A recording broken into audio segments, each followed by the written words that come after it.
The Syrian civil war now in its fifth year, nearly 4 million people fled the country. Many hope for safety in Turkey, Jordan, and Lebanon.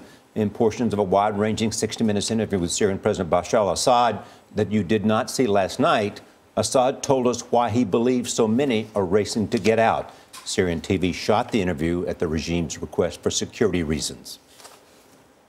Explain to me why people are fleeing to go to refugee camps in Jordan and Turkey. What are they fleeing from?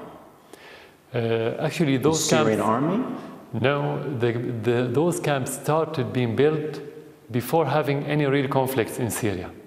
So it was premeditated at But is it over 3 million people? To be used as a humanitarian headline, entitled, and to be used against Syria, to be a pretext for a military intervention. That's how it started.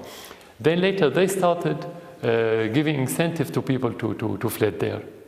Now, the majority of those, they fled because of the terrorism. And I'll give you an example. During the elections, the presidential elections, most of the refugees in Lebanon, for example, and even in Jordan, they voted for the president, not against the president. That's a concrete indication. You cannot ignore it. So they don't fled from the Syrian army. If they fled from the Syrian army, or because of the Syrian army, they would be in the other... I have interviewed some of them in the Jordanian refugee camps, and they were fearful of the Syrian army. And they were fearful of repercussions in Syria if people knew they were being interviewed. So they were reluctant to give their name and where they were from.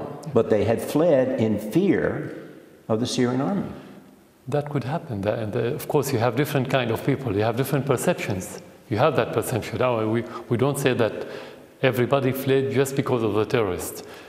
Some people, they fled just because of the situation, not from the Syrian army nor from the terrorists. They want to go to a safer place. So they have different reasons for the refugees.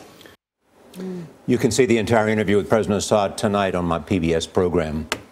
This is interesting because the last time I was there was right before when the U.S. was threatening to bomb, and then he allowed the chemical weapons to be taken out and made part of that agreement. This time, he is no longer the priority that everybody has.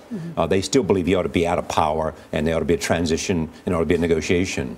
But there is some cooperation now through Russia and through Iraq in order to give information to American pilots so they don't hit the Syrian army and then hit ISIS. I like when you asked him at one point, would you give up the power?